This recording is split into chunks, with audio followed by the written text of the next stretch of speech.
Hello friends, SentinalhMC here, and in this Civilization 6 Theorycraft video, we are talking all about production. So in one of our previous episodes, we talked about food. We talked about how to maximize food and showed the theoretical maximum amount of food that a city could produce if every tile was maximizing food. In this episode, we're going to do the same thing with production. However, there's way more stuff to go through. Food is extremely simple comparatively, because there is a ton of stuff that produces provides production, that influences production, and so we're going to go through this stuff so that you can hopefully gain a better understanding of production, because it is the most important resource in Civilization 6. In Civ 5, that was food, but in Civ 6, because housing limits your population size, it devalues food because you can't go over your housing limit.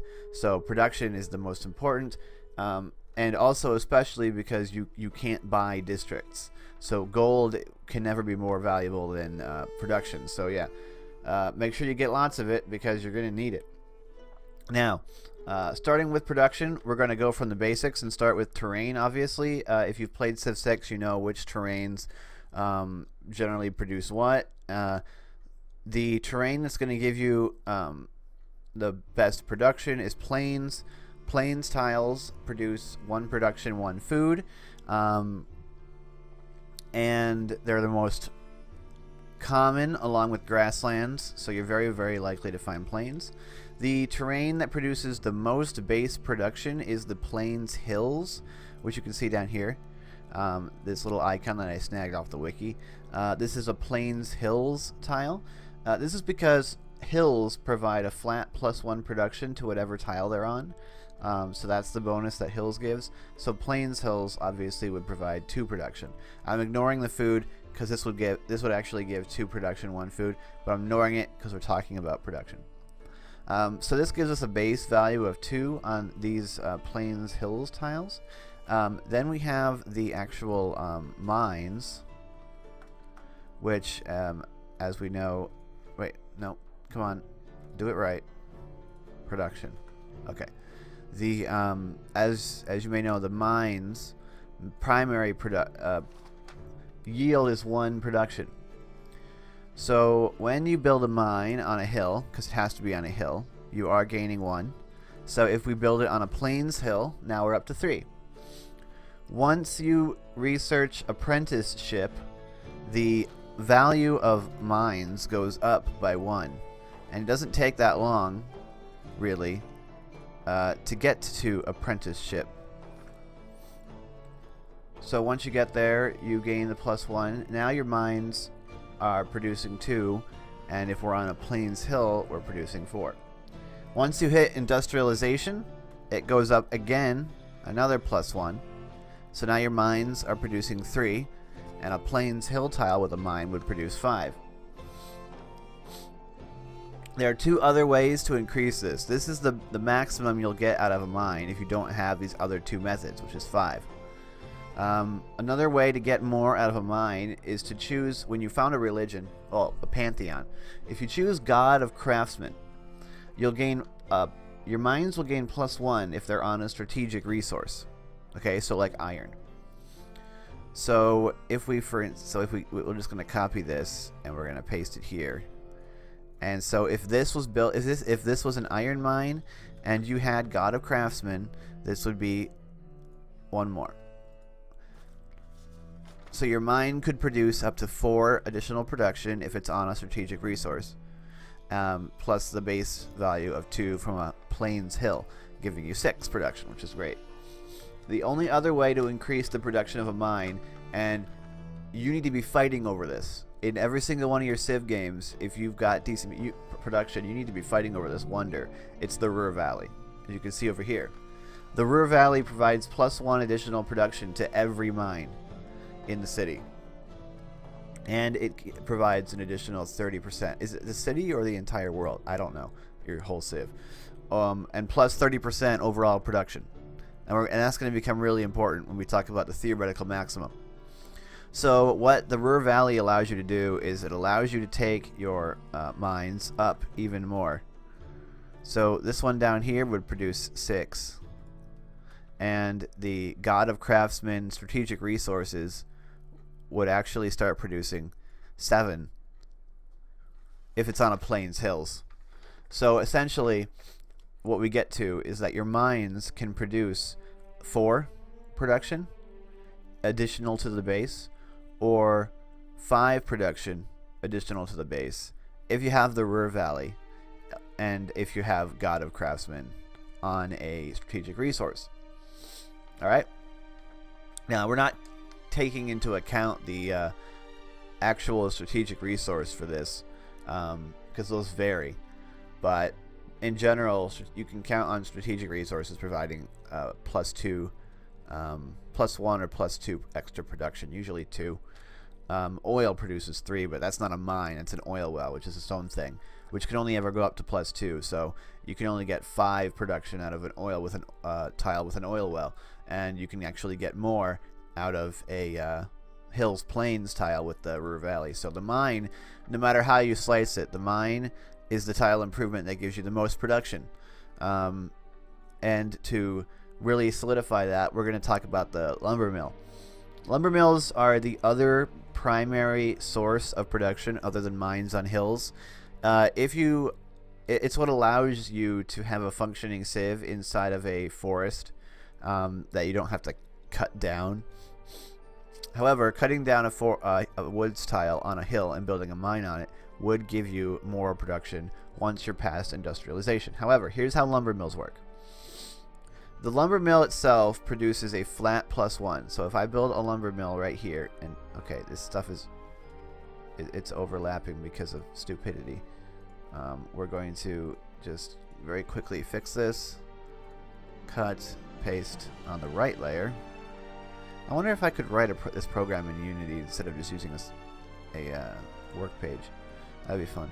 Okay, so here we have a lumber mill on this woods tile. This woods tile, woods itself produces 1 additional production, or does it produce 2? I don't actually know. I think it's 1 in addition to the base yield. So this lumber mill produces 1 additional production. Okay, so at this point we'd be up to 3. However, once you research steel, it goes up again. So we'd be getting 4. So now your lumber mill is producing 2 production once you have steel researched. However, lumber mills can produce an extra production if they're built adjacent to rivers. So if we were to build our lumber mills adjacent to these rivers here, I've put rivers here, these 3, even at the same tech level, these 3 are going to produce 1 additional production. They're going to produce 5 in this example. If we assume that the base yield of the woods is 2, these will produce +2, these will produce +3 once you get steel research. So with lumber mills, it's especially useful if you have woods next to rivers. Don't chop them down. If you want to chop down a woods in order to boost an early project, like a wonder or something that you really want to get, or just to get your thing going faster, try and avoid chopping down woods that are adjacent to rivers if you have them, because you're really going to want to put a lumber mills on those if lumber mills are what you're going for. But remember that mines will always produce more. Okay, so now that we're gone through tile improvements, there's one other thing we should talk about in regards to religion. So with the Pantheon of God of Craftsmen we talked about, it gave you +1 production on to mines on strategic resources. Work ethic is a follower belief, okay? That gives you +1% production per follower of the religion. And that's going to come into play when we talk about the theoretical maximum. Just know that that's going to add up to a decent little increase if you've got a lot of production. That depends. I don't actually know how the 1% is calculated, if it's all added together and then multiplied, but so I don't really know. That's what I'm going to do in my example, but I don't know for sure. So that's the only follower belief that gives you production. So that's the only way. Those two are the way that religion can give you production. All right. Another way that you can get production is e-commerce. Now these are large numbers. I'm not really talking about anything that doesn't give you a lot. E-commerce is a policy that you get late in the game that gives you +5 production on your international trade routes. Previously, the only good way to get production out of trade routes was domestic trade routes. Once you get e-commerce, you can easily get it from other trade routes. And if you've got a ton of international trade routes, if you're a mercantile nation, if you've got harbors and commercial hubs everywhere, and you've got traders going all over the world, e-commerce going to other countries, civilizations, e-commerce is going to give you a massive production boost late in the game. Another way that you can get production is by playing the Congo. The Congo have a special bonus that gives them +2 production and food, but we're focusing on production per relic, artifact, or sculpture in the whole civ. So for every relic, artifact, and sculpture you have in your civilization, +2 production.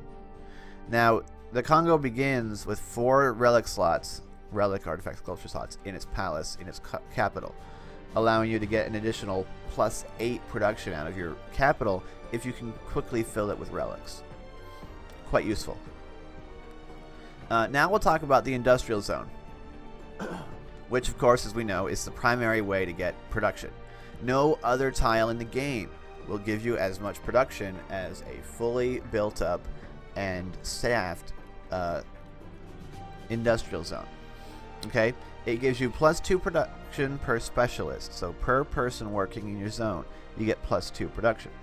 The workshop gives you +2 production and 1 citizen slot, so that at that point you can now put someone in there and start gaining +4 production. The factory gives you 3 and another slot. At this point you could be up to 5, 6, 7, 8, 9 production in your industrial zone. And the power plant gives you 4, which could give you up to 13, 14, 15 when you add in the citizen. So if you've got all 3 buildings and you've got all 3 specialists in there, your industrial zone is going to produce 15 production. 16 if you're playing as Japan, because the electronics factory gives you an extra production. Now that's not counting adjacency. Industrial zones, unless you're playing as Germany, industrial zones will give you +1 production per adjacent mine. So if you place your industrial zone completely surrounded by hills, except for 1 tile where you're going to put the Ruhr Valley, you would have a mine on 5 tiles, which would give you an additional 5 production. Or if you didn't have the Ruhr Valley on here, you would end up with +6. However, there's a policy for that. It's called Craftsman in the early game, and later on it gets replaced by the 5-year plan, which you get when you research Class Struggle, which increases the industrial zone adjacency bonus by 100%. So the maximum amount of adjacency production that an industrial zone can give you is 12 if you're running Craftsman or 5-year plan, if it's completely surrounded by mines. That means that a single industrial zone can provide 27 production, or 28 if you're playing as Japan, which is huge. That's a lot of production. So the industrial zone is an extremely important district that I feel needs to be in every city. Now, you don't need to build a factory and a power plant in every city, because there might be better things to build, especially in the middle, especially right when you unlock them, because they can't overlap their bonuses to other cities. If a city is benefiting from one factory and power plant, it can't benefit from another in a different city. You can still build it in the city to gain the additional +3, +4, and the citizen slots, but that might not be worth it compared to what else you can do. But 27 production on a single tile, that's enormous. And the adjacency bonuses for industrial zones are some of the easiest to get. So don't let those pass you by. Make sure that you place your industrial zone so you can have as many mines surrounding it as possible. You're probably not going to have one surrounded by 6, but try and get as many as you possibly can, because they're really good. But 27, that's the maximum that an industrial zone can give you. Well, 28 if you're playing Japan. Alright, now we move on to the other district, 2 districts that can produce you production. Funnily enough, that's the encampment. We're going to come down at the bottom here. If you see at the bottom, we've got the encampment. The encampment district can produce 9 production for you, and here's how. For every specialist you have in your encampment, you gain +1 production.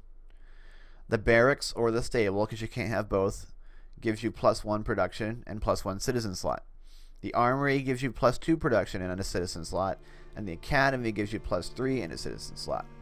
So if you don't put specialists in here, you're going to get 3, 4, 5, 6 production out of your encampment. If you add 3 specialists, you're going to get 9. The specialists also give you culture, so you're going to get 3 culture out of those specialists, but that's not in the scope of what we're talking about here. We're talking about production. So the encampment is the second tile that can produce the most. Behind the industrial zone, if you're looking to get production in your city, you should build an encampment, unless you're on the coast and you can build a harbor, but this is very conditional.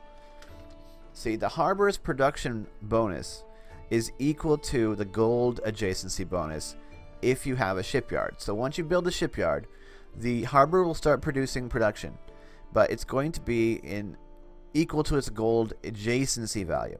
Now the harbor gains +2 adjacency if it's adjacent to the city center. Okay. It also gains 1. Actually, no, it doesn't gain 1 from being adjacent to the commercial hub. The commercial hub benefits from being adjacent to the harbor. For the harbor, that's still only a 0.5 district adjacency bonus, which isn't really worth it going for, unless you're going to build a commercial hub right next to it, and which, you know, you should if you have a harbor. If you can get away from, if it's not better to put it elsewhere. So that's +2. The other thing is harbors gain a standard gold adjacency that's +1 for every sea resource next to it. Now in Civ 6, sea resources are far less common than in Civ 5. So you're very unlikely to have more than 1 or possibly 2 if you have a very good spot next to your harbor. If you could get 3, you would gain 5 production from a harbor. The maximum I think you could possibly get would be 7, but that's never going to happen. So while harbors can produce a little production once you get a shipyard, they're not really to be counted on as production, you know, as means of gaining production. You're far better off using an encampment first if you want production from a district. Of course, if you want production, build mines and build lumber mills once you get them. Okay. So that's the harbor. Not really all that great for adding production, but it can. Now I don't have them on here, but aerodromes. Aerodromes will add production up to 5 because the hangar gives 2 and the airport gives 3. Now 5 production is what the lumber mill on adjacent to a river could give you, depending on what the base is, and it's what you could maximally expect to get out of a harbor. So the aerodrome is not bad. If you're going to build the aerodromes for your airports, you're just going to gain a little production, which is nice, but I wouldn't build aerodromes specifically for production. That's not what they're for. Finally, city-states. The most production you can get from being the suzerain of a city-state is 6. If you're the suzerain of an industrial city-state, that only adds in if you're building wonders, buildings, or districts. If it's a militaristic city-state, you only gain that production bonus for military structures and units. But that's up to 6 additional production for each of them that you're the suzerain of, which is pretty good.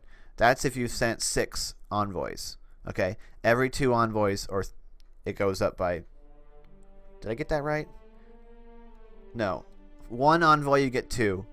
3 envoys, you get 2. 6 envoys, you get 2.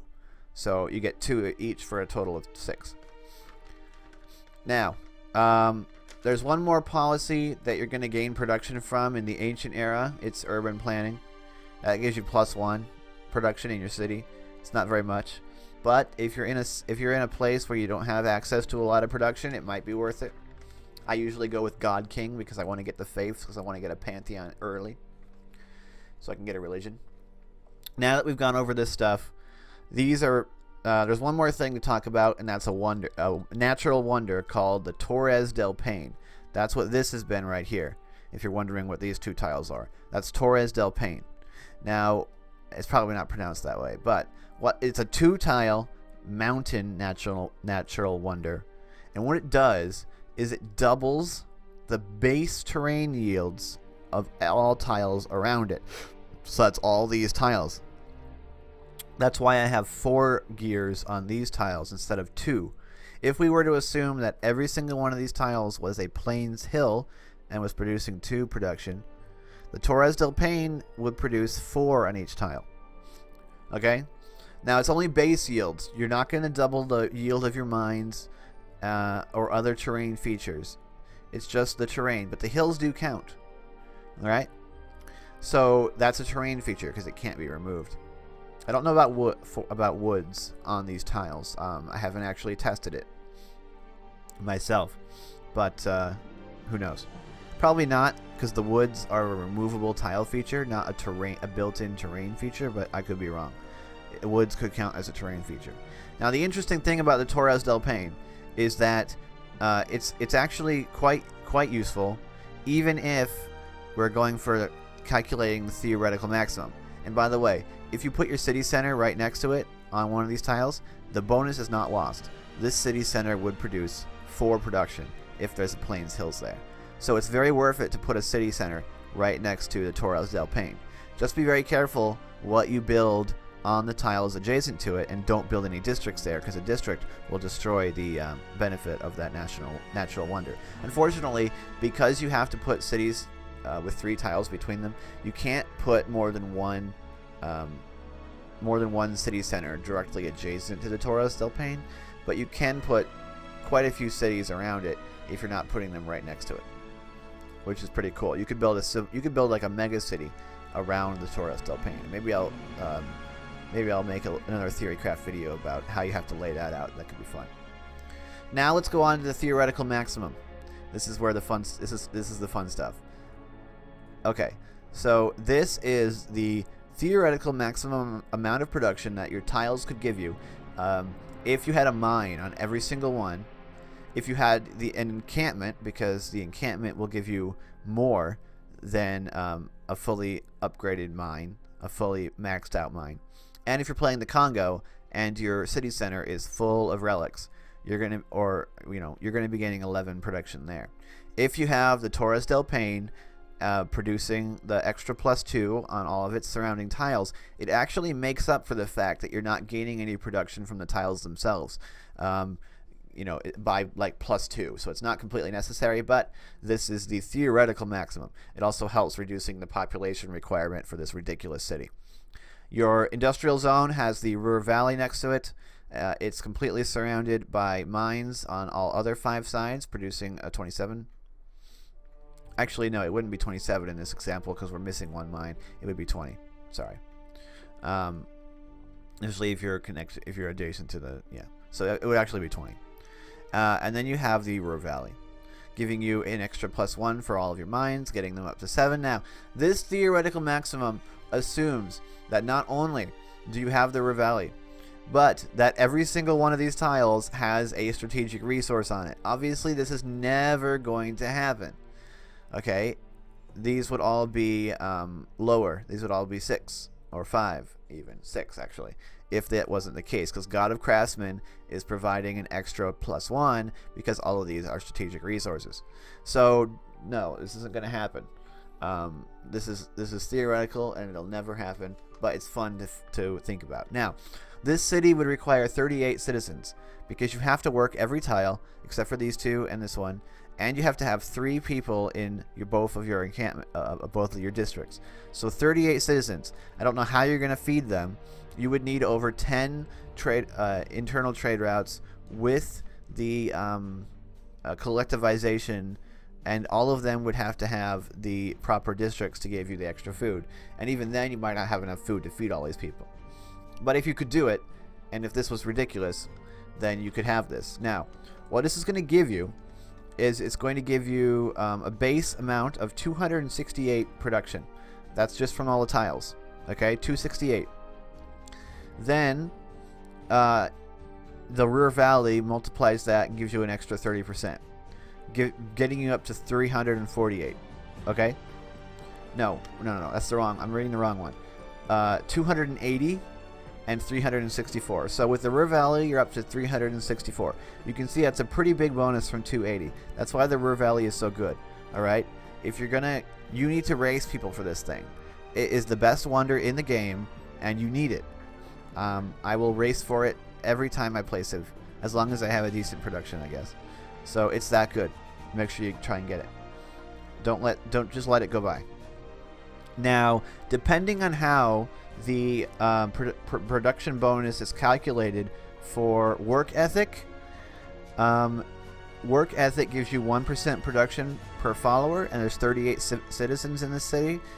If they were all following the religion, which they would be, let's be honest, you would have, I don't know if you would get an extra 38%. I don't know if it's additive or if it's multiplicative, but I just multiplied it by give it an extra 38%. That gives you to 502. So the maximum theoretical, never ever in a million years ever going to happen, because the world generating algorithms for the game do not allow this to occur, would be 502 production in one city, which would be completely ridiculous, but and really hilarious. It's never going to happen. The only way this could occur is if they release custom map building tools, and you're able to just place a strategic resource on plains, hills, on every single tile. Then you could maybe, if all my math is right, get up to 502. But anyway, the point of this video is that production is really important, and it's fun to check out the theoretical maximum. But as long as you know which buildings produce production and the best ways to maximize your production, you're going to be good, because maximizing production is really important for most types of victory conditions, because you can't build districts and wonders any other way. You need production. So that should be your number one concern when you found a new city. How am I going to gain production? Is this area going to have enough production to make this city valuable? Because it's the most important resource in the game. All right, but thankfully there's also a ton of ways to produce it. So there you go, and you can trade for it, and you can suzerain city-states. So no matter what situation you're in, there should be a way for you to get enough production in your cities, unless you're building them in the middle of the tundra or desert. And even then, as long as you're playing as Russia, the tundra isn't that bad for production. And you can plant forests later in the game. You can get production, and you can get enough to stomp your enemies. The most production that I had in one of my cities, in the mega city, was 74, and I wasn't even optimizing, and I was making plenty of mistakes, but I was able to get 74 production out of that city. Yeah, you can get enough, to get the stuff that you need. So I hope you've enjoyed this episode. I hope it wasn't too rambly, and I hope you could follow my train of thought. I'm not really feeling all that well today, unfortunately. I'm getting there, though. So thank you so much for watching. Tomorrow's Civ video will be the start of a new Let's Play. Let me know what Civ you want me to play. I was thinking of playing Japan, but I was also thinking maybe of going a totally different way and playing as Harald Bluetooth and just sort of swarming the map with cities all over the place on different continents. But I'm also interested in playing Spain, and then doing a lot of colony stuff. So let me know out of those three, I guess, because those are the ones that interest me the most, which one you'd like to see me play in the next Let's Play. And also, do you want to see every single turn that I make, or do you want me to cut certain things out if nothing really happened that turn? Let me know so that we can build a better Let's Play for you guys. So, I'm Sentinel H. Like and comment this video if you enjoyed it, and I'm signing out.